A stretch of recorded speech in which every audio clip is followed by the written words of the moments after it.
दोस्तों, ये कहानी है एक ऐसी लड़की की जो अपनी आर्मी की इकलौती वारिस होती है और वो अपनी आर्मी को बचाने के लिए लड़के का रूप बनाकर एक इंपीरियल कॉलेज में पढ़ने जाती है, जहाँ एक हैंडसम से प्रिंस को इस लड़की से प्यार हो जाता है। अब यहाँ पर चैन स्टेट को दिखाया जाता है जो कि काफ़ी मुश्किलों से जूझ रहा होता है, और वहीं दूसरी तरफ जो नॉर्थन टेरिटरी का एरिया है वो काफ़ी खुशहाल होता है, वो भी सिर्फ हान आर्मी की वजह से, क्योंकि ये एक प्राइवेट आर्मी होती है और अपने आप में काफ़ी ज़्यादा ताकतवर होती है। और जो किंग होता है ये इसे अपने कब्जे में करना चाहता है, पर जो हान आर्मी है वो ये नहीं चाहती है, और किंग इसके लिए हर टाइम बिगड़ी हेल्थ का बहाना बनाता रहता है। और अब तक किंग ने ये भी डिसाइड नहीं किया है कि उसके बाद क्राउन प्रिंस कौन बनेगा, जिसके लिए दो प्रिंस एक दूसरे के सामने खड़े हैं। और यहाँ पर इस कहानी के मेल लीड की एंट्री होती है जो कि काफ़ी ज़्यादा हैंडसम है। ये चैन स्टेट का 5th प्रिंस है और इसका नाम चैन की यानी है, और ये 7 साल मिलिट्री में सर्विस भी दे चुका होता है। इस वजह से ये मिलिट्री में काफ़ी ज़्यादा पावरफुल हो चुका होता है। और ये है 2nd प्रिंस जो कि क्राउन प्रिंस की रेस में 5th प्रिंस के सामने खड़ा है। और ये 2nd प्रिंस के अंकल वांग हैं जो कि स्टेट के प्राइम मिनिस्टर हैं। ये इस कहानी की फीमेल लीड है जो कि हान आर्मी की इकलौती वारिस होती है, और इसके पिता ने हान आर्मी की सुरक्षा के लिए इससे कहा है कि तुम्हें हमेशा से अपनी आइडेंटिटी को छुपाना होगा और तुम्हें हमेशा एक लड़का बन के ही रहना होगा, नहीं तो इससे हान आर्मी को खतरा हो सकता है। इस ड्रामा की कहानी हमारी फीमेल लीड की स्टेट में एंट्री के साथ शुरू होती है जिसका नाम हान शी होता है।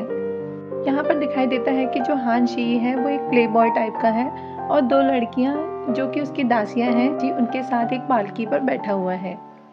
अब रास्ते में जाते हुए हान शी के एक आदमी से बहस हो जाती है, क्योंकि उस आदमी की गाड़ी हान शी की गाड़ी से टकरा जाती है, जिस पर हान शी उससे कहता है कि तुमने ये सब जानबूझकर किया है क्योंकि मैं एक अमीर वारिस हूँ और तुम मुझसे पैसे लेना चाहते हो।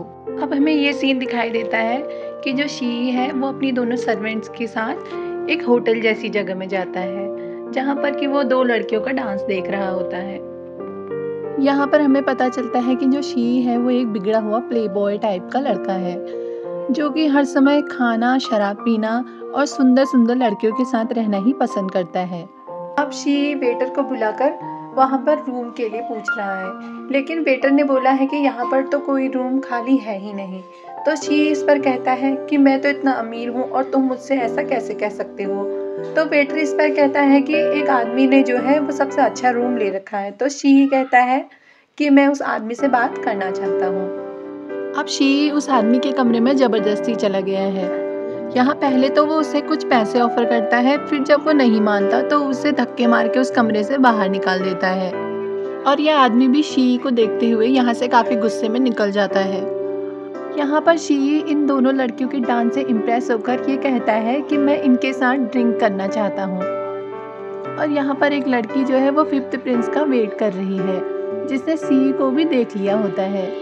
अब हमें ये पता चलता है कि एक आदमी जो है इसी होटल में 5th प्रिंस से मिलने आया हुआ है, और वो उसे कहता है कि जो हान शी है वो कैपिटल में आ चुका है और वह हान आर्मी का इकलौता वारिस है, और उसे जो है आपको जल्दी से अपनी साइड करना होगा, नहीं तो जो 2nd प्रिंस है वो उसे अपनी साइड कर लेगा।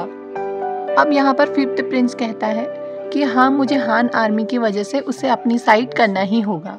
अब हमें ये दिखाई देता है कि जो हान शी की दोनों सर्वेंट्स हैं वो उन दोनों लड़कियों से ज़बरदस्ती उनके बॉस के साथ ड्रिंक करने को कहती हैं। दोनों डांसर्स इन सर्वेंट्स को मना कर देती हैं, जिस पर कि इन्हें काफ़ी गुस्सा आ जाता है। जैसे ही ये बात 5th प्रिंस को पता चल जाती है, वो अपने सैनिकों को भेजता है जो कि इन्हें हॉल में आकर रोक लेते हैं। अब शी तो ये सब देख रहा है, लेकिन उसे नहीं पता कि 5th प्रिंस भी उसको पीछे से देख रहा है। अब प्रिंस शी का हाथ पकड़कर अपनी तरफ खींच लेता है। ये इन दोनों की फर्स्ट मीटिंग होती है, जहाँ पर कि शी कहता है कि तुम नहीं जानते मैं हान शी हूँ, और प्रिंस वहाँ से अपने सैनिकों के साथ ये सब सुनकर चला जाता है।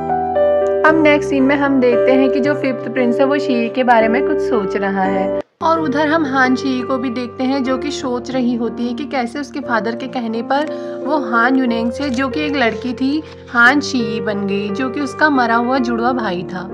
अब नेक्स्ट सीन में हमें इंपीरियल कॉलेज दिखाई देता है, जहाँ पर कि जो सारे स्टूडेंट्स हैं वो कॉलेज टाइम पर पहुँच जाते हैं, और यहाँ पर इस ड्रामा के 2nd मेल लीड की एंट्री हो जाती है, जो कि प्राइम मिनिस्टर का बेटा वांग झोंग यू है।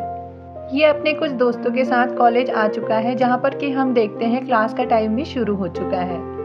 और वांग जो यहाँ पर क्लास में आते ही देखता है कि जो 5th प्रिंस है वो तो पहले से क्लास में पहुँच चुका है और अपनी पढ़ाई में लगा हुआ है। और यहाँ पर हम देखते हैं कि जो क्लास है वो स्टार्ट हो जाती है और वो स्टार्ट होके ख़त्म भी होने वाली होती है, लेकिन जो शी होता है वो अब तक कॉलेज नहीं पहुँचा होता है, जिस पर कि जो हमारे टीचर हैं वो काफ़ी गुस्सा हो जाते हैं। फाइनली जो है हान शी क्लास में पहुँच ही जाता है, जिस पर कि टीचर उस पर गुस्सा करते हैं, पर शी जो है कुछ बहाना बना लेता है कि जो कॉलेज है वो कैपिटल में काफ़ी दूर है और वो चलते चलते थक गया। अब टीचर मान जाते हैं और वो शी को अपनी सीट पर बैठने को कहते हैं।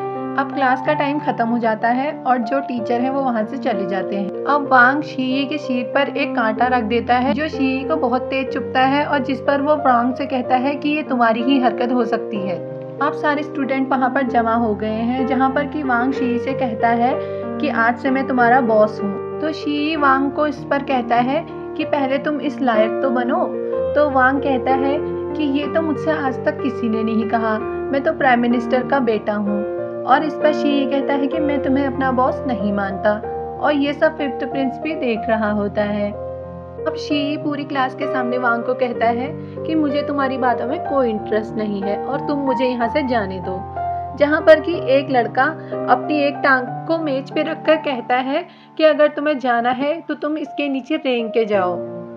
और वांग कहता है कि अगर तुम इसके नीचे रेंग कर नहीं गए तो हम यहाँ पर तुम्हारे कपड़े उतार देंगे। तो थोड़ा सा यहाँ पर शी जो है वो घबरा जाता है और कहता है कि ठीक है, मैं तुम्हारी बात मानता हूँ और मैं अब दोनों टांगों के बीच में से रेंग कर ही जाऊँगा। शी यहाँ पर जाने के लिए आगे तो बढ़ता है, पर जैसे ही आगे बढ़ता है उसके पैर को पकड़ के उसे जोर से नीचे गिरा देता है और बाहर गार्डन की तरफ भागने लगता है। थोड़ी ही दूर जाने पर शी के पैर पर कुछ लगता है और वो वहाँ पर गिर जाता है। अब सारे लड़के शी को यहाँ पर घेर कर पकड़ लेते हैं। 2 लड़के पहले तो शी को एक दीवार पर टाइटली पकड़ लेते हैं, जहाँ पर कि वो उसके कपड़ों को टच कर रहे होते हैं। और शी पहले तो अपना बचाव करते हुए अपने पैर से उन्हें मारकर भगा देता है। जब लेकिन सेकंड टाइम एक मोटा सा लड़का जो है वो शी के कपड़ों को टच करने आता है, तो हम फाइनली देखते हैं कि जो 5th प्रिंस है वो शी को एक हीरो की तरफ बचा लेता है और शी भी वहाँ पर देखता ही रह जाता है। और फिर 5th प्रिंस कहता है सबके सामने कि ये आज से मेरा है। पैर में चोट लगने की वजह से यहाँ पर जो है हान शी लंगड़ा कर चल रहा है और उसके पीछे 5th प्रिंस भी आता है और वो कहता है कि मैंने तो तुम्हें सेव किया है, तुम्हें नहीं लगता कि इसके बदले में तुम्हें मुझे कुछ देना चाहिए। तो यहाँ पर शी कहता है कि तुम्हें क्या चाहिए, मैं तुम्हें सबसे अच्छा गिफ्ट भी दे सकता हूँ। तो यहाँ पर 5th प्रिंस कहता है कि नहीं, मुझे कोई गिफ्ट नहीं चाहिए। तो शी कहता है तो तुम्हें क्या चाहिए फिर, क्या तुम्हें मैं चाहिए? तो 5th प्रिंस कहता है हाँ सही समझे। और यहाँ पर जो है इन दोनों के बीच में एक प्यारा सा मोमेंट दिखाया जाता है। प्रिंस चैन जो है ये कहकर आगे चला जाता है और शी भी अब उसके पीछे पीछे जाता है। प्रिंस जो है अब वो शी से कहता है कि तुम आज से मेरे रीडिंग पार्टनर बनोगे। तो शी यहाँ पर कहता है कि मैं तो इस काबिल ही नहीं हूँ और मैं तो एक प्ले बॉय टाइप का हूँ और मुझे तो कुछ आता भी नहीं है, तो मैं आपका रीडिंग पार्टनर जो है कैसे बन सकता हूँ, आप तो इतने बड़े प्रिंस हो। तो यहाँ पर जो है प्रिंस कहता है कि मैं सुपीरियर हूँ और तुम मुझसे छोटे हो, तो जो मैं कहूँगा अब तुम्हें वो मानना ही पड़ेगा और मैं आज से जो है तुम्हारा बॉस हूँ। तो काफ़ी मना करने के बाद भी यहाँ पर जो है शी को प्रिंस की बात माननी ही पड़ती है। अब यहाँ पर हमें हान शी का मेंशन दिखाई देता है, जहाँ पर कि शी अपनी सर्वेंट्स को बताता है कि जो प्रिंस है उसने बड़ी चालाकी से मुझे अपनी साइड कर ही लिया। तो यहाँ पर जो शी की सर्वेंट्स हैं वो अपने बॉस को बोलती हैं कि ये प्रिंस हमें जो लग रहा है काफ़ी चालाक है और आपको उससे दूर रहना होगा। तो यहाँ पर शी कहता है कि हाँ तुम लोग सही कह रहे हो। अब हमें दिखाई देता है कि राजा के बुलाने पर शी राजा के मेंशन में उससे मिलने जाता है, जहाँ पर कि राजा हान शी से पूछता है कि तुम्हारे कॉलेज का पहला दिन कैसा गया। तो यहाँ पर शी कहता है कि मैं तो पढ़ाई नहीं कर सकता क्योंकि मैं तो बचपन से ही कमज़ोर हूँ और मेरे जो फादर हैं उन्होंने बोला है कि तुम ज़्यादा पढ़ाई का लोड मत लेना। तो यहाँ पर जो किंग है वो कहता है तुम तो इतनी बड़ी फैमिली से आते हो तो तुम्हें एजुकेशन लेना बहुत ज़्यादा ज़रूरी है। तो यहाँ पर जो है शी फिर कुछ नहीं कह पाता और वो उसे बात माननी ही पड़ती है। अब नेक्स्ट सीन में हम देखते हैं कि जो कैपिटल में एक फेस्टिवल ऑर्गेनाइज होता है, जहाँ पर कि हमारा जो प्रिंस चैन है वो वहाँ पर चीफ गेस्ट होता है। और हम देखते हैं कि यहाँ हान शी भी अपनी दोनों सर्वेंट्स के साथ पहुँच चुका होता है। यहाँ प्राइम मिनिस्टर की बेटी हान शी को देख लेती है और वो कहती है कि तुम फिफ्थ प्रिंस से दूर रहा करो, मुझे बिल्कुल पसंद नहीं है, और अगर तुम अब से फिफ्थ प्रिंस के साथ दिख गए तो ये तुम्हारे लिए बहुत ज़्यादा बुरा होगा। अब फिफ्थ प्रिंस जो है बाहर आ चुका है और सब लोग काफ़ी ज़्यादा एक्साइटेड है। फिफ्थ प्रिंस ने जो है कैंडल जलाकर यहाँ सबका वेलकम किया। अब हम देखते हैं कि यहाँ पर हमारे प्रिंस पर एक आदमी जो है हमला कर देता है।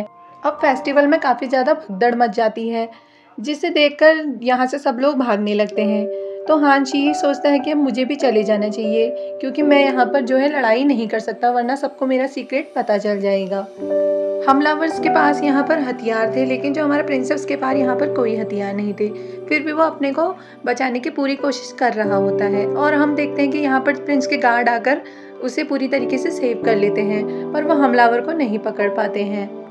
अब इसके बाद हम देखते हैं कि जो हान शी है वो अपनी दोनों सर्वेंट के साथ यहाँ से जा रहा होता है, और उसी रास्ते पर वो आदमी आ रहा होता है एक हथियार के साथ जिसने प्रिंस पे हमला किया था। और ये एपिसोड यहीं पर ख़त्म हो जाता है। अब शी के साथ क्या होता है और प्रिंस उसे बचा पाता है या नहीं, ये जानने के लिए ज़रूर देखें नेक्स्ट एपिसोड। Thank you.